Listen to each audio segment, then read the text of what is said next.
Collector Ravindra Kumar Chaudhary ने बताया कि सुश्री मीना सिंह मांडवे, मंत्री मध्य प्रदेश शासन जनजाति कार्य एवं अनुसूचित जाति कल्याण विभाग मध्य प्रदेश एवं प्रभारी मंत्री जिला सीधी की अध्यक्षता में जिला योजना समिति की बैठक दिनांक 17/7/2021 को दोपहर 12 बजे से कलेक्ट्रेट कार्यालय के सभागार में आयोजित की गई है। कलेक्टर श्री चौधरी द्वारा सभी संबंधित विभागीय अधिकारियों को निर्देशित किया गया है कि निर्धारित समय एवं तिथि पर आवश्यक जानकारी सहित उपस्थित होना सुनिश्चित करें। उन्होंने बताया कि बैठक में जिला योजना समिति की बैठक दिनांक 12/6/2019 के पालन प्रतिवेदन पर चर्चा, कोविड-19 के तहत अनुकंपा नियुक्ति एवं बाल संरक्षण की समीक्षा, खरीफ उपार्जन एवं खाद्यान्न वितरण की समीक्षा, जल जीवन मिशन की समीक्षा, विद्युत वितरण की समीक्षा, जिला पुरातत्व एवं संस्कृति पर्यटन परिषद की सामान्य सभा द्वारा प्रस्ताव की समीक्षा एवं अनुमोदन तथा अध्यक्ष महोदय की अनुमति से अन्य विषय पर चर्चा की जाएगी। सीधी जिले के जमुई चौक के अंतर्गत लगे सोन नदी में आज कुरवा निवासी एक जायसवाल महिला की संदिग्ध हालत में लाश मिलने के बाद सनसनी फैल गई। घटना की सूचना के बाद पुलिस ने मौके पर पहुंचकर महिला के शव को बरामद किया और उसे पोस्टमार्टम के हेतु शहर स्थित पोस्टमार्टम भवन ले आई, जहां पर मृतक के परिजनों और परिचितों ने महिला की हत्या से आक्रोशित होकर हंगामा शुरू कर दिया और आने जाने वालों को रोकने लगे। इसी दौरान वहां पर अफरा तफरी का माहौल पैदा हो गया। हंगामे के बाद मौके पर भारी संख्या में पुलिस बल पहुंच गया, जिसने लोगों को समझाने की कोशिश की, लेकिन लोग हत्यारों को तत्काल पकड़ने की मांग करने लगे।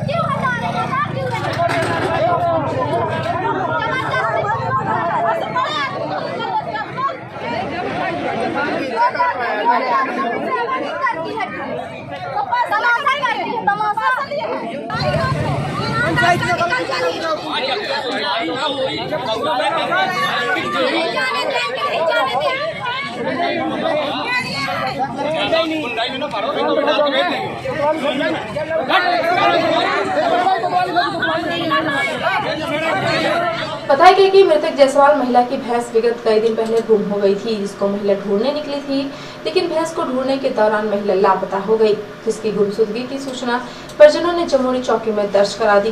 बावजूद इसके पुलिस उक्त महिला को ढूंढने में इस दरमियान नाकामयाब रही, जिसके बाद उक्त महिला की आज संदिग्ध परिस्थितियों में लाश मिली। पोस्टमार्टम भवन के सामने बीच सड़क पर हंगामा कर रहे मृतक के परिजनों ने इस दौरान NTV इंडिया न्यूज को मामले की जानकारी दी। घटना हुई भैंस के कारण हुई। भैंस उनकी जो भैंस थी तो भैंस एक दिन पहले गुम गई थी। भैंस एक दिन पहले थोड़ी टाइम के लिए ढूंढने गए, भैंस शाम तक 4 बजे गई, शाम को नहीं मिली, घर आ गए वापस। घर आगे 2 दिन से भैंस नहीं आई, सोचा आ जाएगी शाम को भैंस। जब शाम को भैंस नहीं आई तो सुबह में प्लानिंग किए कि हम लोग इकट्ठा होकर 2-4 आदमी इकट्ठा होकर भैंस जाएंगे, ढूंढेंगे, मिलेंगे कहीं। तो हम लोग के पास सोन कुछ पार का किसी और का कॉन्टैक्ट नंबर 2-4 नंबर थे, तो हम लोग कॉन्टैक्ट किए कि भाई हमारे वहाँ उस तरफ 2-4 भैंस गई हैं क्या। तो पता चली कि हाँ 2-4 भैंसें हैं, आ जाओ यहाँ देख लो आप लोग। और सुबह मेरी जो मौसी हैं तो सुबह में क्या 4 बजे भोर में जल्दी नहीं करेंगे, सुबह में धूप होता है, डे में धूप होता है, धूप के कारण आदमी दिन में ढूंढ नहीं पाएगा। तो सुबह जल्दी आएंगे तो भैंस भी नज़दीक मिल जाएंगी, कहीं रहेंगी तो, और ढूंढ भी लेंगे और जल्दी आ भी जाएंगे। और इतने में हम लोग फ़ोन किया, कांटेक्ट किया करके उस पार गए, सोन के उस पार गए तो भैंस अपनी मिल गई। और सुबह 7 बजे उनको फ़ोन भी कर दिया कि तुम चले आओ, भैंस की पता चल गई है, अभी आप चले आओ। वो डेमा की तरफ गई थी।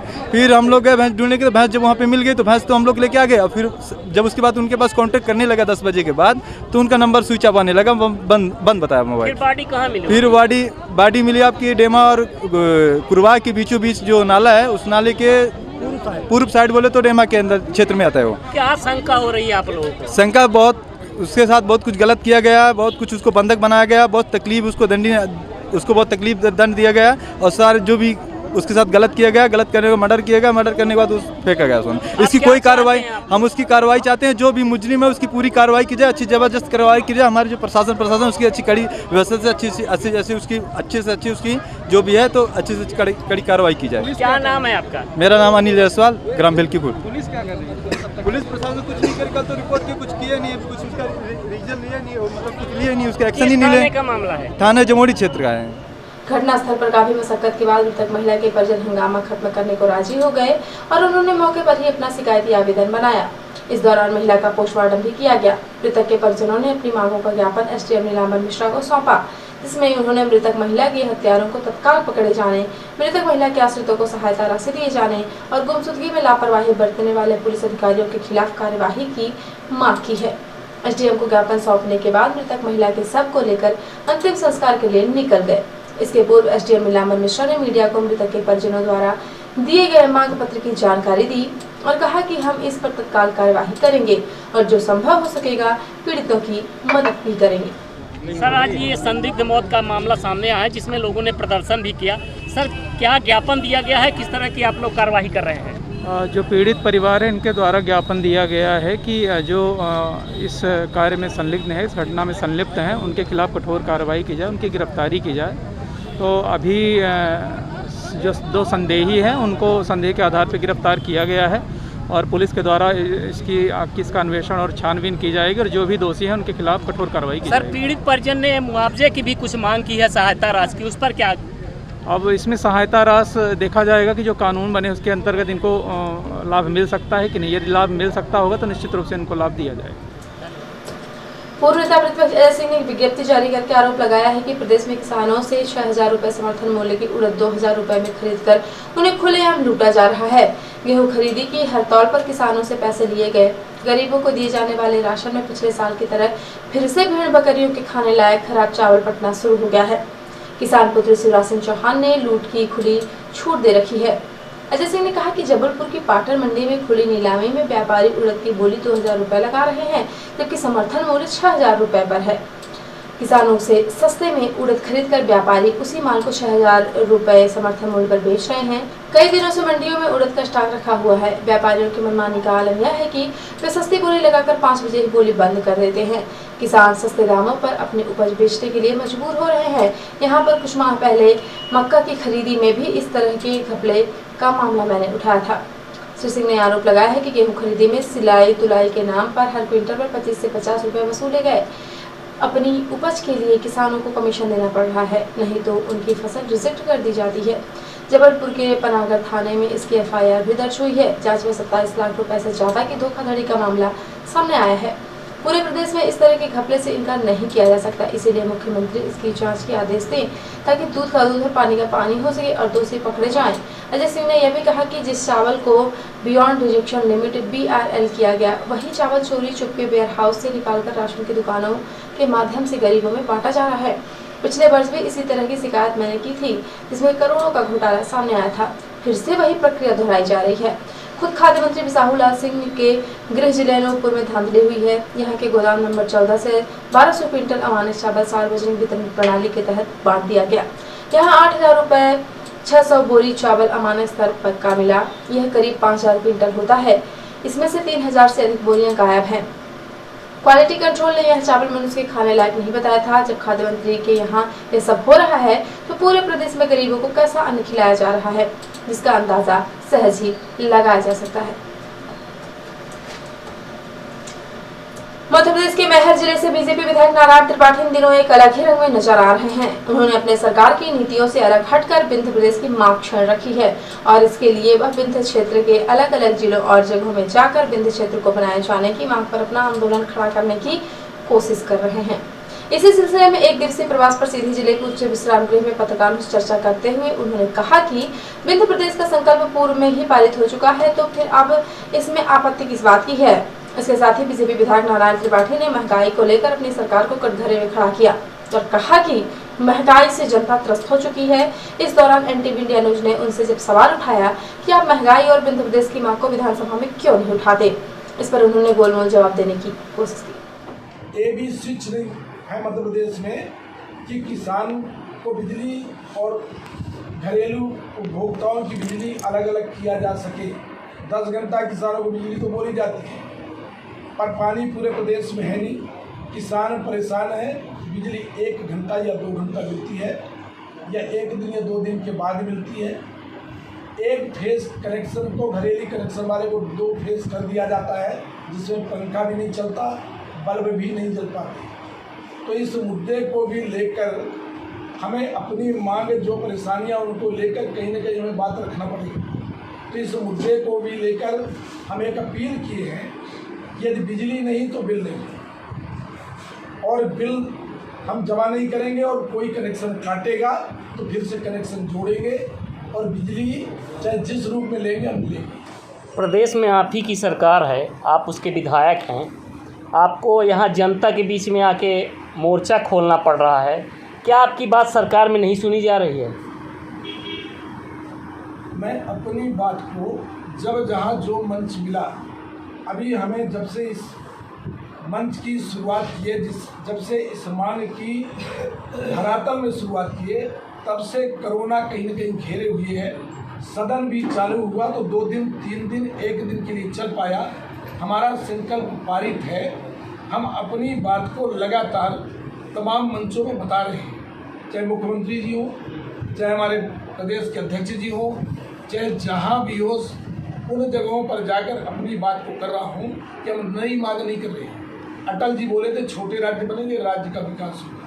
हम उन्हीं के सपनों पर आधारित जो 3 स्टेट पहले बन चुके हैं, छत्तीसगढ़, झारखंड और उत्तराखंड, ये तीनों स्टेट का विकास होगा। आगामी कुछ दिनों में विधानसभा सत्र शुरू होने वाला है, हाल में जो क्या आप इन मांगों को वहाँ उठाएंगे? बता रहा हूँ, जो भी मौका आएगा हर हाल में इन विषय को तकनीकी रूप में, चूँकि वर्तमान में हमें संकल्प पारित कराने की जरूरत नहीं, संकल्प हमारा पारित हो चुका है। उस पारित संकल्प के आधार पर हम बात रखेंगे कि हमारा बिंद का पुनर्निर्माण कर दिया जाए। बिंद क्षेत्र से आपकी भारतीय जनता पार्टी को भरपूर समर्थन मिला, बम्पर सीटें मिली, आपने उस कार्यकाल को देखा, उस कार्यकाल में है भी। क्या लगता है आपको शिवराज सिंह की सरकार ने बिंद का उत्थान किया है कि इसको ढकेल दिया गड्ढे में? यदि बिंद का उत्थान हुआ होता, बिंद विकास परिषद बन गया और बिंद विकास परिषद में कोई देखे, मुझे नहीं लगता कि 5-10 लाख से ज़्यादा कोई फंड आया होगा। तो बिंद का विकास यदि हुआ होता तो ये मांग उठती क्यों? बिंद का विकास नहीं हुआ, इसलिए तो ये मांग उठी है। हमारे बिंद का जो खनिज संसाधन का पैसा है, यदि वो भर बिंद को दे दिया जाए तो बिंद का कायाकल्प हो जाएगा। वो पैसा हर साल चला जाता है राजधानी तरफ, ग्वालियर चंबल तरफ, मालवा निवाड़ तरफ। जो हमारे जिम्मेदार लीडर हैं वो एक पत्र जारी कर देते हैं कि इस फंड की ज़रूरत वहाँ है राजधानी में, बिंद वालों को ज़रूरत नहीं है। बिंद वाले देखते रह जाते हैं, मूक दर्शक बने बैठे रह जाते हैं। इस विषय में भी सबसे ज़्यादा लड़ाई हम लड़ी, सबसे ज़्यादा लड़ने के बाद 25% पैसा लाने का भी काम किए, पर वो भी पैसा जाने के कगार में। यानी स्वीकार करते हैं कि शिवराज सिंह जी ने उपेक्षा की बिंद की। लड़ाई लड़ेंगे, वो पैसा लाएंगे चाहे जो करना पड़े। अब लड़ाई का मतलब ये है कि बिंद के विकास के लिए मौन तो नहीं रह पाएंगे। उपेक्षा हुई, इस बात को आप स्वीकार करते हैं? 100% तो हर बार बोलते हैं। श्रावण मास में मनाया जाने वाला हरेला सामाजिक रूप से अपना विशेष महत्व रखता है तथा समूचे कुमाऊं में अति महत्वपूर्ण त्योहारों में से एक माना जाता है। चैत्र मास में प्रथम दिन बोया जाता है तथा नवमी को काटा जाता है। इस दिन कुमाऊनी भाषा में गीत गाते हुए छोटों को आशीर्वाद दिया जाता है। श्रावण मास में मनाया जाने वाला हरेला सामाजिक रूप से अपना विशेष महत्व रखता है तथा समूचे कुमाऊं में अति महत्वपूर्ण त्योहार में से एक माना जाता है, जिस कारण इस अंचल में यह त्योहार अधिक धूमधाम के साथ मनाया जाता है। जैसा कि हम सभी को विदित है कि श्रावण मास भगवान भोलेनाथ का प्रिय मास है, इसीलिए हरेले के इस पर्व को कहीं कहीं हर काली के नाम से भी जाना जाता है, क्योंकि श्रावण मास शंकर भगवान जी को विशेष प्रिय है। यह तो सर्वविदित ही है कि उत्तराखंड एक पहाड़ी प्रदेश है और पहाड़ों पर ही भगवान शंकर का वास माना जाता है, इसीलिए भी उत्तराखंड में श्रावण मास में पड़ने वाले हरेला का अधिक महत्व है। नैनीताल से रिपोर्टर हिमानी रौतेला ने बताया कि हरेला पर्व के शुभ अवसर पर वन विभाग द्वारा भूमि आधार में पौधारोपण कार्यक्रम का आयोजन किया गया। इसमें क्षेत्रीय विधायक संजीव आर्य, आईजी कुमाऊं अजय रौतेला, जिलाधिकारी धीराज सिंह गारब्याल, मुख्य विकास अधिकारी डॉक्टर संदीप तिवारी, वन रक्षक कुबेर सिंह बिष्ट, प्रभागीय वनाधिकारी टीआर बिजूलाल दिनकर तिवारी द्वारा विभिन्न प्रजाति के पौधों का रोपण किया गया। कार्यक्रम में फल, जामुन, आंवला आदि फलदार पौधे के साथ ही पीपल, चमेली, बूटल, वृक्ष, अकेसिया, शिनार आदि प्रजाति कुल 250 से अधिक पौधों का रोपण किया गया। पौधारोपण कार्यक्रम में विधायक संजीव आर्य ने सभी को हरेला पर्व की शुभकामनाएं देते हुए कहा कि हमारा उद्देश्य पौधारोपण करने तक ही सीमित नहीं होना चाहिए, इनको जीवित रखना भी हमारा दायित्व है ताकि ये पौधे वृक्ष बनकर फल फूल, शुद्ध हवा, पानी, छाया दे, साथ ही पर्यावरण संतुलन बनाए रखने में सहायक हो। उन्होंने कहा कि मौसम परिवर्तन को रोकने के लिए अधिक से अधिक संख्या में पौधारोपण करने के साथ ही पौधों का संरक्षण भी करना होगा। उन्होंने कहा है कि हमें अपने पूर्वजों पर गर्व है, जिन्होंने हरियाली एवं पर्यावरण संरक्षण के महापर्व हरेला की शुरुआत की। मौसम परिवर्तन के कारण इस पर्व की महत्ता लगभग पूरे विश्व में महसूस की जा रही है। इसके साथ ही हरेला पर्व के अवसर पर जिला न्यायाधीश राजेंद्र जोशी के निर्देश पर प्रभारी जिला न्यायाधीश प्रीतू शर्मा के नेतृत्व में जिला न्यायालय परिसर में विभिन्न प्रजाति के पौधे का रोपण कर हरेला पर्व मनाया गया। पौधारोपण के दौरान प्रभारी जिला न्यायाधीश प्रीतू शर्मा ने कहा कि हमें पौधे हरेला या पर्यावरण दिवस पर ही नहीं बल्कि जब अवसर मिलते लगाते रहना चाहिए, जिससे हमारा पर्यावरण और अधिक शुद्ध हो सकेगा। इस अवसर पर द्वितीय अपर जिला जज राकेश कुमार सिंह, परिवार न्यायालय न्यायाधीश अंजुश्री जुयाल, मुख्य न्यायिक मजिस्ट्रेट मनिंद्र मोहन, सिविल जज सीडी सविता चमोली, अपर मुख्य न्यायिक मजिस्ट्रेट प्राधिकरण सचिव इमरान खान समेत अन्य न्यायिक अधिकारीगण व जिला शासकीय अधिवक्ता सुनील कुमार शर्मा, अभियोजन अधिकारी श्रद्धा न्यायालय नाजिर गौरव जोशी, अधिवक्तागण नवीन चंद्र प्रमोद तिवारी, हरेंद्र सिंह, पंकज कुमार, मोहम्मद खुर्शीद हुसैन आजाद, न्यायालय कर्मी समेत कई लोगों ने पौधारोपण कर पर्यावरण रक्षा का संकल्प लिया और नाजिर न्यायालय के निर्देशन में अन्य न्यायालय कर्मियों द्वारा पौधारोपण कार्यक्रम के संचालन में अहम योगदान दिया। और अब से प्रादेशिक हलचल। महिला कांग्रेस प्रदेशाध्यक्ष की नियुक्ति में पेश दिग्विजय ने बढ़ाया भोपाल की विभा पटेल का नाम, सिंधिया से झगड़ने वाले उज्जैन की नूरी खान के पक्ष में कमलनाथ। विदिशा कुआं हादसा पर राजनीति, कांग्रेस ने बनाई जांच कमेटी, कमलनाथ का तर्ज, विदिशा में मौजूद रहने के बाद भी घटनास्थल पर नहीं गए शिवराज। विदिशा में कुआं हादसा, 8 शव निकाले गए, 5 लोग अब भी लापता लोगों के बचने की उम्मीद बहुत कम। और कोरोना की नई गाइडलाइन, रीवा में 31 जुलाई तक जारी रहेगा नाइट कर्फ्यू, राजनीतिक, खेल, मनोरंजन, सांस्कृतिक, धार्मिक मेले पर रहेगा प्रतिबंध।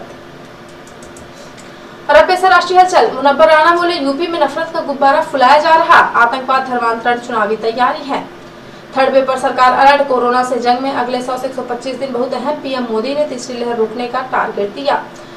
महाराष्ट्र में विमान हादसा, जलगांव के जंगलों में एविएशन एकेडमी का एयरक्राफ्ट क्रैश, फ्लाइट इंस्ट्रक्टर की मौत, महिला ट्रेनी पायलट गंभीर। और कांग्रेस लीडर्स को राहुल का मैसेज, हमें निडर लोग चाहिए, जिन्हें भाजपा से डर लगता है उनकी जरूरत नहीं, वे संघ के साथ चले जाएं। तो ये थी आज की प्रमुख हलचल। यदि आप न्यूज फेसबुक पर देखते हैं तो पेज को लाइक और फॉलो करें, यूट्यूब पर देखते हैं तो चैनल को लाइक और सब्सक्राइब करना बिल्कुल ना भूलें। आप किसी भी न्यूज को तत्काल पढ़ने के लिए लॉगिन करें www.ntvndianews.com। सीधी एवं हिंदी के प्रत्येक न्यूज का अपडेट अपने फोन पे पाना चाहते हैं तो आप प्ले स्टोर से हमारा app NTV India news download करें और जुड़े रहें अपने आसपास की समस्त गतिविधियों से NTV इंडिया न्यूज के साथ। नमस्कार।